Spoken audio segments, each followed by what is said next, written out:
കുറച്ചു കാലത്തിന് ശേഷം കണ്ടുമുട്ടുക. സന്തോഷമുണ്ട്. ഒരു തുടർ ഭരണം കിട്ടുമെന്ന് ഉറപ്പുണ്ടോ? ഉറപ്പാണ്, തുടർ ഭരണം ഉറപ്പാണ്. ഇടതുപക്ഷത്തെ സംബന്ധിച്ച് മാത്രമല്ല, കേരള സമൂഹത്തെ സംബന്ധിച്ച് തന്നെ അതിന്റെ ഭാവിയെക്കുറിച്ച് ചിന്തിക്കുന്ന എല്ലാ ആളുകളും ഒരു തുടർഭരണം ആഗ്രഹിക്കുന്നുണ്ട്, ഒരു തുടർഭരണം പ്രതീക്ഷിച്ചിരിക്കുന്നുണ്ട്. അല്ല, അതിന് എന്തെങ്കിലും ഒരു ലോജിക്ക് ഉണ്ടോ? അതിന്റെ ലോജിക്ക് കഴിഞ്ഞ 10 വർഷക്കാലം കൊണ്ട് കേരളം നേടിയിട്ടുള്ള മനുഷ്യജീവിതത്തിന്റെ സമഗ്ര മണ്ഡലങ്ങളിലും സമസ്ത തലങ്ങളിലും കേരളം കൈവരിച്ചിട്ടുള്ള പുരോഗതിയാണ്. അത് വോട്ടായി മാറും. അതെ, അതുകൊണ്ട് സ്വാഭാവികം നിലനിർത്തണം, അതിനെ മുന്നോട്ട് കൊണ്ടുപോകണം. ഒരു വികസിത സമൂഹത്തിന് സമാനമായ മനുഷ്യജീവിതത്തിന്റെ എല്ലാ സൗകര്യങ്ങളും അനുഭവങ്ങളുമുള്ള ഒരു ജനതയായിട്ട് മലയാളിക്ക് മുന്നോട്ട് പോകണം. ഞാൻ അങ്ങേലേക്ക് വരാം. ജോസഫ് വാഴകൻ, കുഞ്ഞിക്കണ്ണൻ മാഷിന് ഒരു സംശയമില്ല, തുടർ ഭരണം ഉണ്ടാകും. അതിപ്പോ മെയ് 4-ാം തീയതി വരെ അങ്ങനെ ഇരിക്കാമല്ലോ, അത് കുഴപ്പമുള്ള കാര്യമല്ല. 100% ഈ ഭരണം തുടരുകയല്ല. അല്ല, നിങ്ങളിത് തുടരത്തില്ല എന്ന് പറയുന്നത് എന്താ അടിസ്ഥാനം?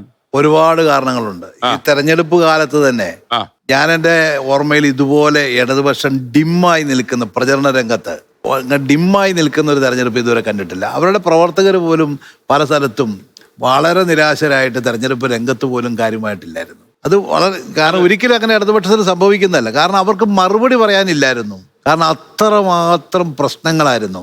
കഴിഞ്ഞ 10 വർഷം കൊണ്ട് അദ്ദേഹം പറഞ്ഞ പോലെ 10 വർഷം കൊണ്ട് ഉണ്ടാക്കി വെച്ചിരിക്കുന്ന ഗുരുമാലുകൾ അത്രമാത്രമായിരുന്നു. അത് കണ്ട് അവസാനം ഇതിനൊന്നും മറുപടി പറയാനില്ലാതെ അവർ തന്നെ പലയിടത്തും സൈലന്റ് ആയിപ്പോയി. അതാണ് സംഭവിച്ചിരിക്കുന്നത്. മാഷ് പഠിപ്പിച്ചിട്ടുണ്ടോ വാഴക്കനെ? എന്റെ ഒരു വിദ്യാർത്ഥിയാണ്, എനിക്കൊരു സംശയം. എന്റെ അടുത്ത സുഹൃത്തുമാണ്. ആണല്ലേ? അങ്ങനെ അവസ്ഥയുണ്ടെങ്കിൽ നമുക്കൊരു ചോദ്യം ഉണ്ടായിരുന്നു. ഓക്കെ. എന്നാലും മാത്രമല്ല, ഇവര് എനിക്ക് തോന്നുന്നത് CPM-നേക്കാൾ ഒരുപടി മുന്നില്ല. ഇവര് മുഖ്യമന്ത്രി ആരാകണം എന്നുള്ള ചർച്ച തന്നെ തുടങ്ങിക്കഴിഞ്ഞു. അപ്പൊ അത്രയും ആത്മവിശ്വാസം അവർക്കുണ്ടെന്നല്ലേ എൻ്റെ? അല്ലെങ്കിൽ വലിയൊരു നാറ്റക്കേസാവൂല്ലോ ഇത് 4-ാം തീയതി ആവുമ്പോ? അത് ഇന്നത്തെ UDF-ന്റെ അകത്തുള്ള പ്രശ്നങ്ങളാണ്.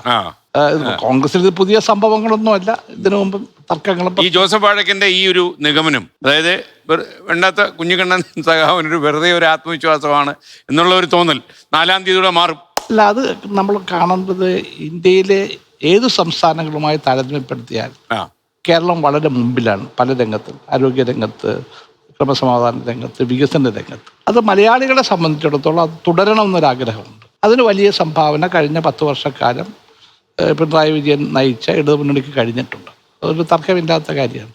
അതുകൊണ്ട് സ്വാഭാവികമായും വികസനം ആഗ്രഹിക്കുന്ന മലയാളികൾ തുടരട്ടെ എന്ന് ആഗ്രഹിക്കുന്നു എന്നതാണ് ഇതിൻ്റെ ഇന്ന് നമ്മൾ പൊതുവെ കാണുന്നൊരു കാര്യം. തിരഞ്ഞെടുപ്പ് വരുമ്പോൾ നമുക്ക് പല ആശയങ്ങളും വരും. ഞാൻ 8 പ്രാവശ്യം മത്സരിക്കുകയും അതിൽ 7 പ്രാവശ്യം വിജയിക്കുകയും ചെയ്തതാണ്. നമ്മൾ തിരഞ്ഞെടുപ്പിൽ നമുക്കൊരു മനസ്സിൽ ചിത്രം വരും. അവിടെ അടിസ്ഥാനപരമായ ചോദ്യം മാഷിനോടുണ്ട്, ഡൽഹി തുടരുമോ ഇല്ലയോ? അത് ഞാനല്ലല്ലോ തീരുമാനിക്കുന്നത്. അത് ഒരുപാട് അർത്ഥങ്ങളുണ്ടല്ലോ. ഭരണത്തിൽ വരുന്ന ഗവൺമെന്റ് അല്ലേ തീരുമാനിക്കുന്നത്.